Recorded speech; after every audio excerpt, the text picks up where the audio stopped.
This episode is brought to you by MadPropsAero Professional Pilot Academy of Sebring, Florida. Florida has been the go-to flight training destination for nearly a century. MadPropsAero is a soup-to-nuts outfit that's got housing, classroom space. They fly RV-12 aircraft that are brand new factory built. They've got everything a flight student needs to be successful. MadPropsAero is a bit different than most academies in that it's intentionally small. So there's more one-on-one CFI to student activity, and since the students all live together, the students all support each other. The goal of MadPropsAero and their technologically advanced aircraft is to do the best they can do to help you get where you want to be for your professional flying life. So give them a call, 309-397-6191, or drop them a line, info@rexair.net.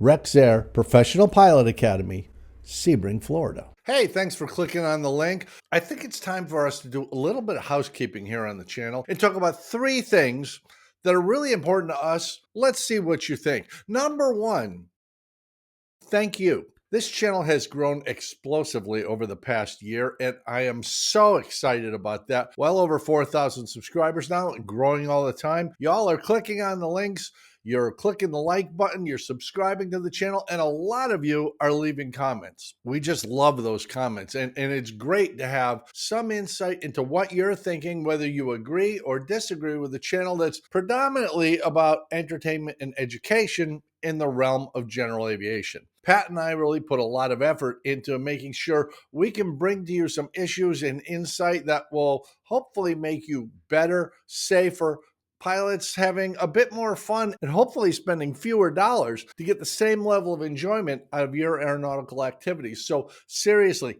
thank you very much. Every one of you that has clicked the subscribe button, every one of you that has clicked a like on a video, every one of you that has left a comment, you've just made everything better for us, and we really sincerely appreciate it. Number two, in those comments, we're starting to see something that we didn't foresee, to tell you the truth, and I'm really interested in this. We've been getting a little bit of pushback because we've been using a lot of AI-generated artwork in our thumbnails, and there's a reason for that.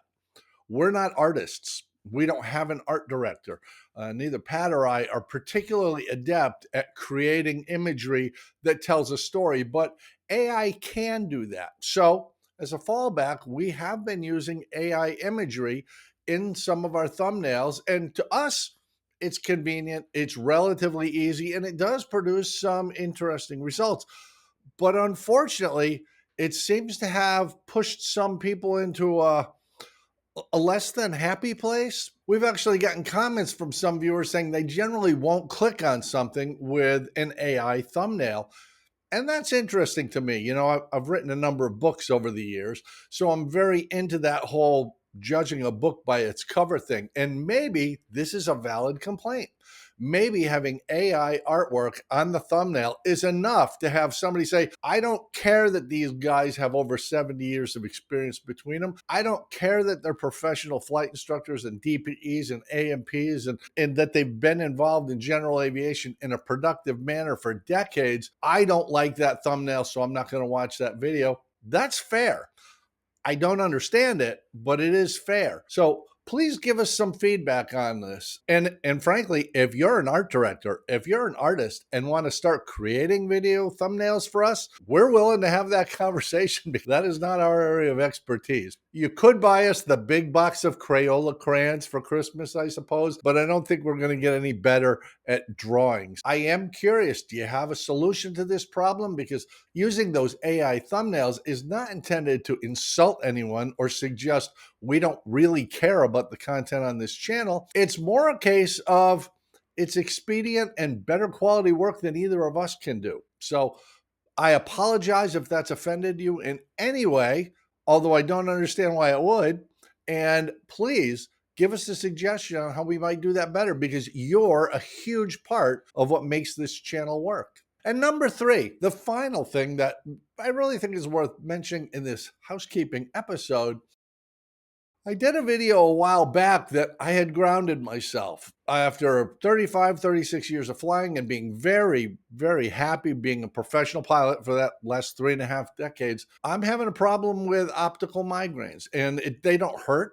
They don't affect my health in any way, but they do affect my field of vision. They only last for 20 minutes or so, but I lose 30 to 50% of my field of vision during that time.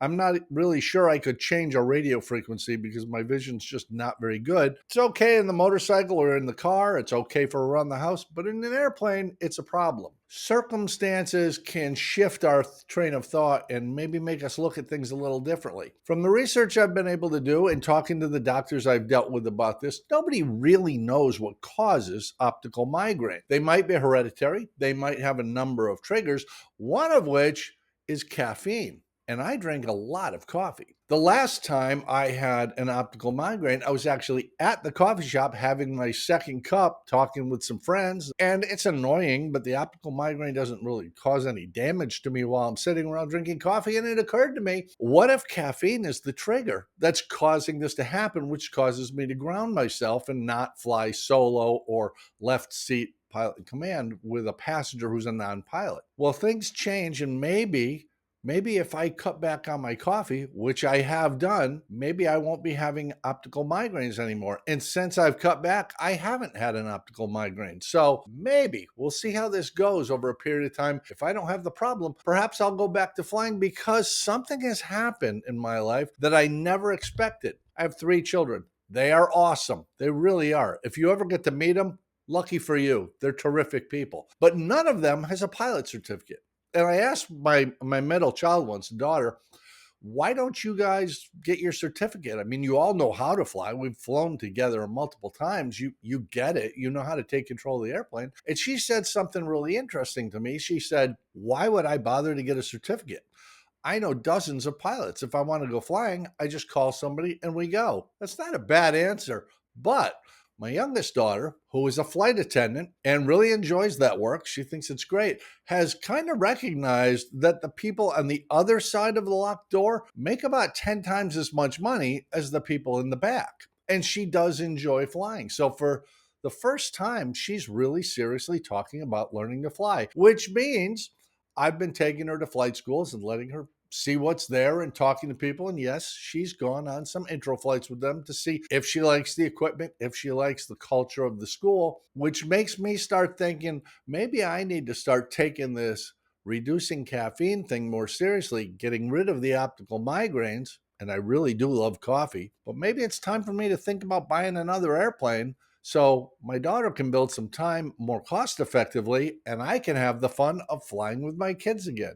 Hey, these are just things that crossed my desk, come through my head. They're the things that I think are worth sharing with you. And I do have to reiterate, Pat and I really appreciate your viewership. It has been fantastic having you along for the ride. The channel just continues to grow. I hope it's as valuable to you as it is enjoyable for us to do. And let's hope this goes on for years and years to come, maybe with an art director, so that we don't have to do AI generated thumbnails anymore and irritate some of those very valuable viewers who mean no harm, but hey, I can't draw. Thanks a lot for watching. I genuinely appreciate it. We'll see you back here next time with a more aeronautically specific episode on something that you really might benefit from. And I hope you do.